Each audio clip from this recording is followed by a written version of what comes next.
Olá, meus queridos, sejam bem-vindos aqui ao Café de Esperança. Nossa reflexão de hoje é em cima de uma frase que eu vi na internet, mas estava lá como autoria desconhecida. Não sei se de fato é autoria desconhecida. Eu pesquisei no Google essa frase e de fato não apareceu ninguém como autor dessa frase. A frase diz assim: você não pode obrigar ninguém a te valorizar, mas você pode negar a ser desvalorizado. Óbvio. Por quê? Porque eu não mando no outro. Então, eu não posso obrigar o outro a me valorizar. Porque aí está na esfera da liberdade dele. Agora, onde entra a esfera da minha liberdade? Eu posso me negar a não ser valorizado. Ou seja, eu posso me negar a ser desvalorizado. Aí entra dentro, então, da minha liberdade. Não, meu bem, tudo bem. Você quer me desvalorizar, mas entre você querer me desvalorizar e conseguir isso tem uma grande diferença. Porque uma coisa é a pessoa fazer algo para tentar me desvalorizar. O que levou ela a fazer isso são critérios dela. Agora, se ela vai conseguir ou não, depende dos critérios que eu faço sobre mim. Então, nós vamos falar agora um pouquinho sobre isso, né? Como lidar com o fato de não se sentir valorizado. A primeira coisa é que você deve admitir para si mesmo que você não está sendo valorizado. As pesquisas indicam que as pessoas que tentam negar isso, elas reforçam essa ideia cada vez mais. Assuma, eu não estou sendo valorizado. Admita para si mesmo que você não está sendo valorizado, senão você não vai conseguir resolver o problema. Então aqui nada mais é do que você está aceitando o que você está sentindo. Eu sinto que estou sendo desvalorizado. Então eu começo a aceitar isso. Aceitar não é que então agora, tudo bem, as pessoas me desvalorizam e eu sou assim mesmo. Opa! Eu estou aceitando o que eu estou sentindo, o que eu estou percebendo. Aqui a gente começa aí um pouco, é o começo do mergulho. Eu estou dando ainda o mergulho, estou entrando na água. Mas é preciso que eu aceite, que eu entenda que eu estou sendo desvalorizado, tá? Para que eu comece a me aprofundar nessa questão. Refletir sobre os sentimentos é diferente de remoê-los. Não vai adiantar você ficar remoendo, porque não vai resolver nada. Eu fico remoendo, fico pensando, mas não tento corrigi-las, não tento analisá-las. Então não resolve nada. Agora, quando eu tento corrigi-las, quando eu tento analisá-las, é aí que eu estou refletindo. Então, por isso que eu aceitei que eu estou sendo desvalorizado. Eu aceitei, eu admiti, estou sendo desvalorizado. Agora eu começo a refletir sobre isso. A hora que eu começo a refletir sobre isso, eu paro de remoer. Estou sendo desvalorizado, estou sendo desvalorizado. Tá, estou sendo desvalorizado, eu admito para mim. Agora eu começo a refletir sobre isso. Então isso vai fazer com que eu comece então a resolver essa questão. Eu vou começar a analisar para então corrigir. E aí analisando, refletindo, você vai perceber que você não pode abrir mão do direito de ser respeitado. Então, escuta, ok, eu não posso obrigar você a me valorizar, mas eu posso me negar a ser desvalorizado. Então, peraí, eu não abro mão do direito de ser respeitado. Nós vivemos numa sociedade onde muita gente foi educada passivamente, é uma coisa de louco. São as ovelhas. E aí elas acham que dizer não é falta de educação. E não é assim. Muitas vezes você vai ter que se posicionar e você vai ter que dizer não. Senão você vai se sujeitar a cada coisa. E é aí a hora que começa a sua desvalorização. A desvalorização começou porque o outro, né, ele pode ser um folgado, mas porque você também está permitindo que ele folgue em cima de você.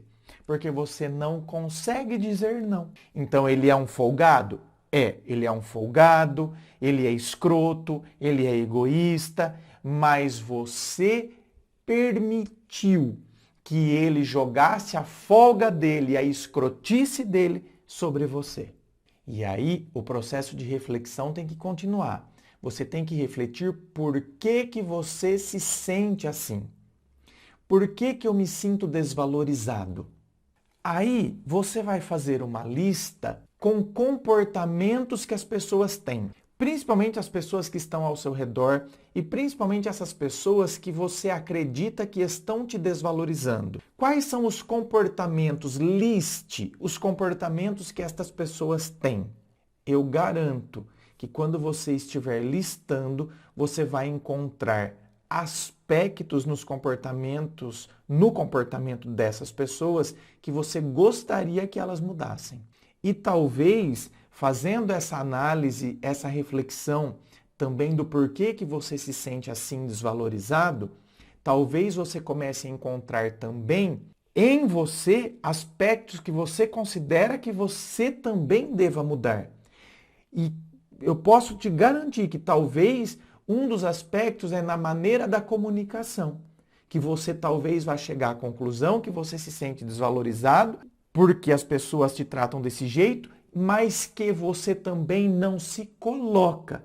Então talvez você perceba aspectos no comportamento dessas pessoas que devem ser também mudados, ou seja, elas não são perfeitas. Elas estão te desvalorizando, mas elas também têm aspectos que precisam mudar.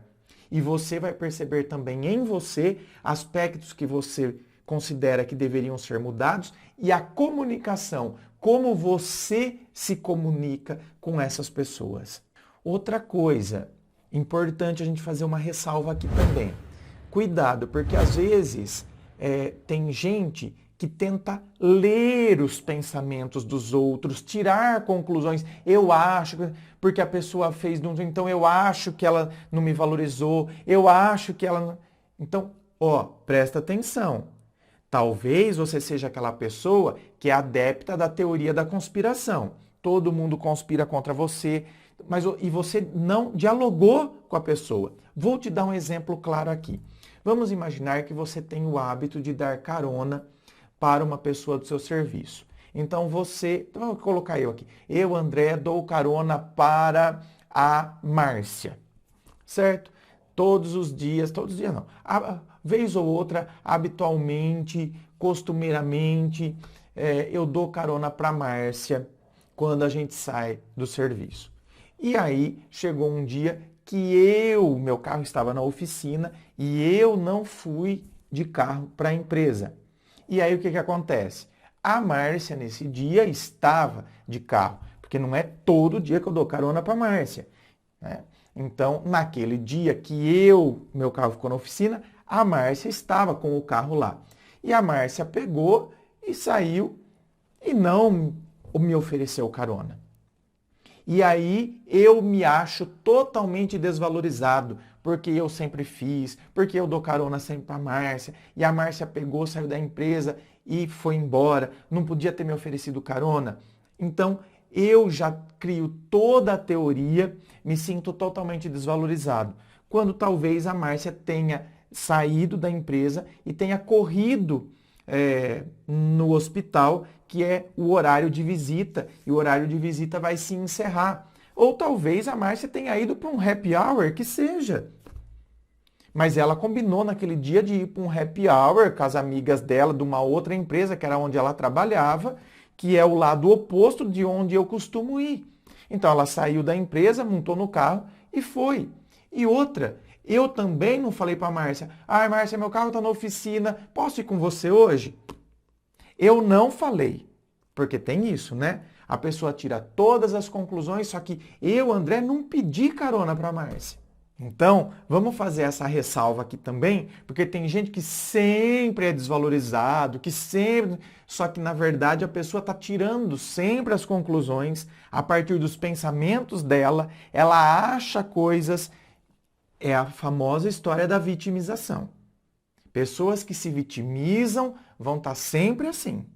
Uma outra coisa, se você está achando que está sendo desvalorizado dentro de uma relação, por exemplo, você com o seu chefe, você com o seu namorado, você com a sua mãe, você com o seu primo, talvez alguma coisa tenha mudado dentro dessa relação. Tente parar e refletir o que pode ter mudado. Porque assim, ó, vamos pegar um exemplo de relação entre amigos. Então você e seu amigo estavam sempre juntos, parceiros, papapá. Seu amigo começou a namorar. E agora você se sente desvalorizado pelo seu amigo. Só que você não está entendendo que ele está namorando. Então é óbvio que quando a pessoa começa a namorar, é óbvio que ela vai começar a sair de final de semana com a namorada. Mudou a vida dela. Então, a configuração mudou.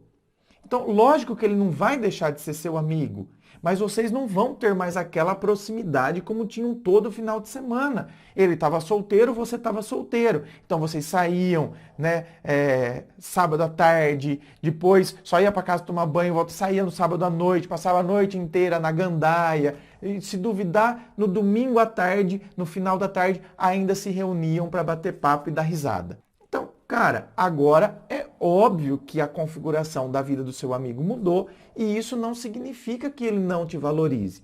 Então, alguma coisa pode ter mudado? Sim, pode ter mudado. Não significa necessariamente que eu não estou sendo valorizado. Agora, é óbvio, dependendo do tipo de situação, de fato a pessoa pode ter mudado e a maneira como ela está nos tratando é uma maneira que de fato a gente não merece ser tratado daquela forma. Então, se a gente chega à conclusão que de fato algo mudou e a gente não consegue saber o que mudou, a gente sabe que a pessoa não nos valoriza mais. A pessoa está constantemente querendo nos colocar para baixo. Então, ou a gente dialoga com a pessoa, pergunta o que está acontecendo, e se a pessoa insiste em dizer que não, não nos resta outro caminho a não ser a gente, então, opa, eu não vou ser desvalorizado. Então eu começo a me afastar. Porque tem gente que nesse momento faz justamente o inverso. Parece que, né, se a pessoa está me desvalorizando, parece que eu quero provar para a pessoa que eu tenho valor.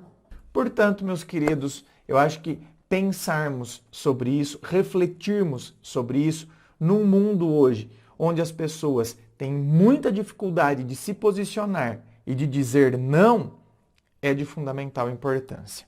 Lembrando a você que aqui embaixo, na descrição deste vídeo, tem as informações da gravação privada, que é a análise sigilosa do seu caso, da sua história, compartilhada somente com você sem fila de espera. Tem também as informações dos meus livros, Dor de Amor Tem Jeito, Teu Amor Próprio Te Salvou, que vão te auxiliar neste processo do autoconhecimento. Muito obrigado, beijo no coração e, é claro, um forte abraço.